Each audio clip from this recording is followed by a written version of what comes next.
Hi, and welcome to The Lamp in the Library. I'm Graham. I'm Kim. And today we're going to be talking about a 2019 documentary called The Booksellers. Directed by D.W. Young. And this documentary takes a look at the wonderful and exciting world of rare and antiquarian book dealers and their bookstores, mostly set in New York City. Yeah, and even within that, mostly set in Manhattan. Right.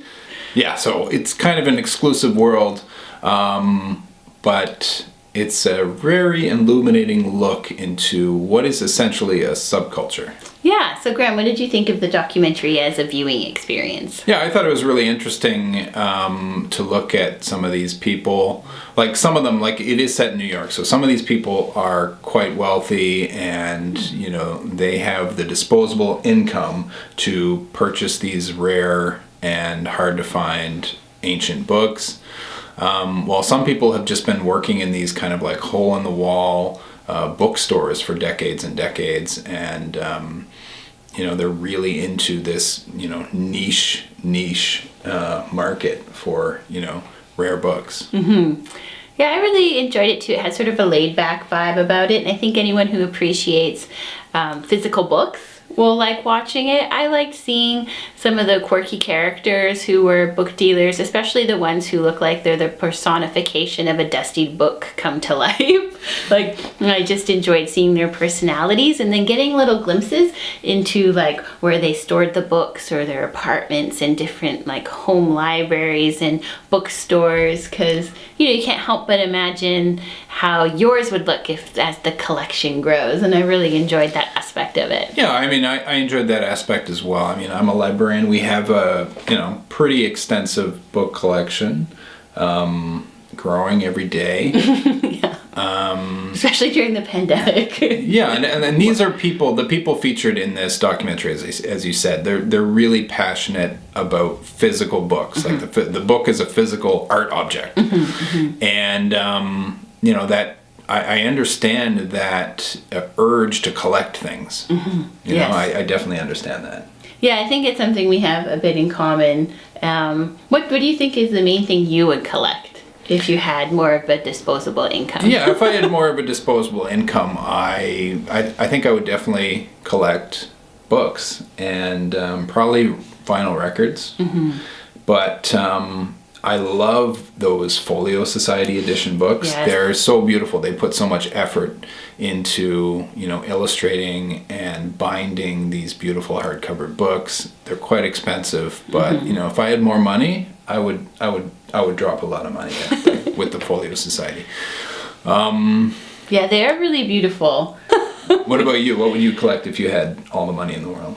Yeah, I really like to collect a variety of different things. I'm not just like a one specific object, but yeah, I would expand the book collection, and I really like the idea of finding more of those like esoteric titles that you know, have old folk tales and fairy tales and, you know, books of magic. And there's like a brief moment in the film where they talk to a guy who deals more in the esoteric, but it's so sad because we don't really get to see his collection. But like, I think that would be fun. You'd have like this magical spell sort of library.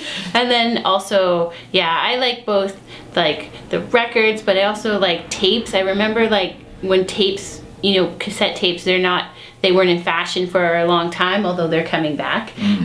You could find so much music by digging through the old tapes at stores, but now because they're back in style, they're like more expensive even to buy old ones, which, I mean, that's sort of almost a downside of sometimes what happens with these sort of things is when they come up in popularity, suddenly they're not accessible anymore. And it's interesting, the documentary definitely went into that, how there's these trends in the world of book selling and book dealing.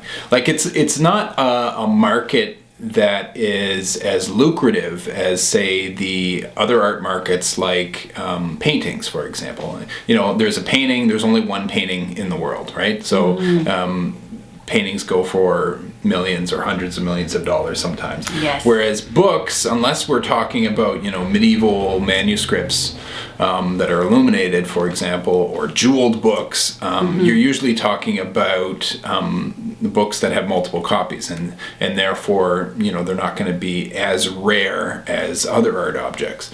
So, there are very, very expensive books, but nothing compared to, say, the painting art market. Right. And it's interesting because they make a little bit of a note of how, like, those who collect art, they tend to do it for, maybe they're, again, this is San New York, so they're talking about what they know, but, like, the art market is, a big part of it is to show off, and you show off the painting. So as soon as someone walks into where you live, you're like, look at all of this.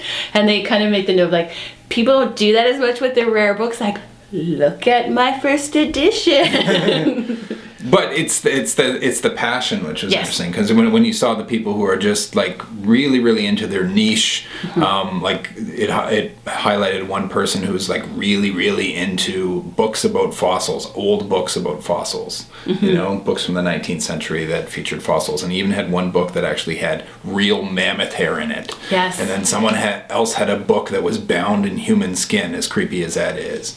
And then there was someone else who was really into collecting hip-hop magazines from the 70s, 80s, and 90s, and just people with really, really niche interests, and they're collecting those things. And sometimes there's money in those collections, sometimes there's not. But what's interesting is, as Kim was alluding to, there's these trends in this world. Like back in the 80s and the 90s, the trend was that you had to have a mint edition, like slipcover, and those were the valued books. But then it became that if the book was signed by the author, then it was a really famous book, and then it became a really popular book. And then if it was signed by the author but gifted to someone else who was famous, then it was even more expensive, and more rare.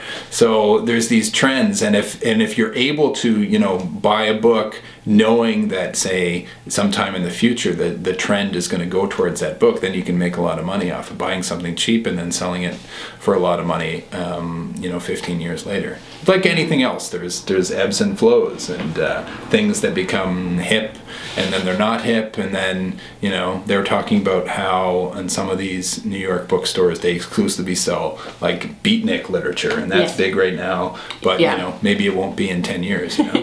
Yeah, and they sort of highlight also like the new round of booksellers coming up, even not necessarily people in rare books, but just some resurgence of some independent bookstores. But I think underlying a lot of it is also this notion of it's something that may be dying out a little bit, even though they try to highlight some younger people.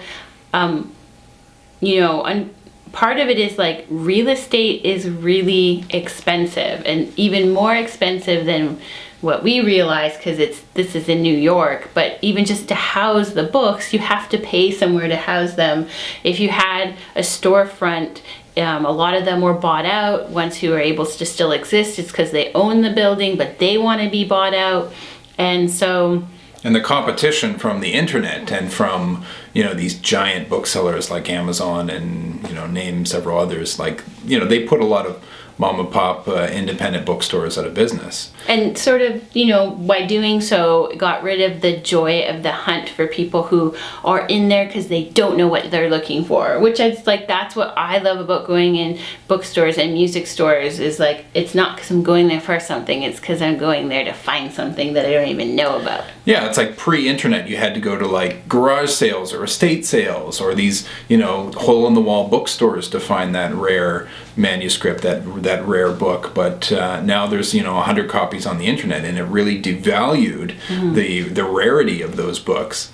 And that changed the landscape, especially in the rare book world.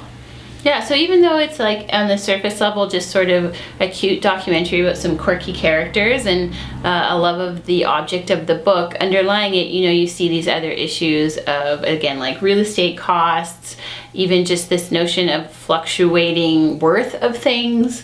And I think that when you shut it off, it gives you a bit to think about. Yeah, how changing technology is overturning a lot of the established ways of doing things. And it's fascinating. And a lot of the book dealers that are interviewed are aging, and they're not sure if the next generation is going to be as interested in it. But again, these things go in waves, so we shall see. Yeah. People for a long time are always saying that the book is going to be dead, but it always resurrects itself. Yeah, always makes a comeback. Anyway, if you're into books at all, this is a really interesting documentary, The Booksellers. Yeah, and if you want to watch it, just go to their website.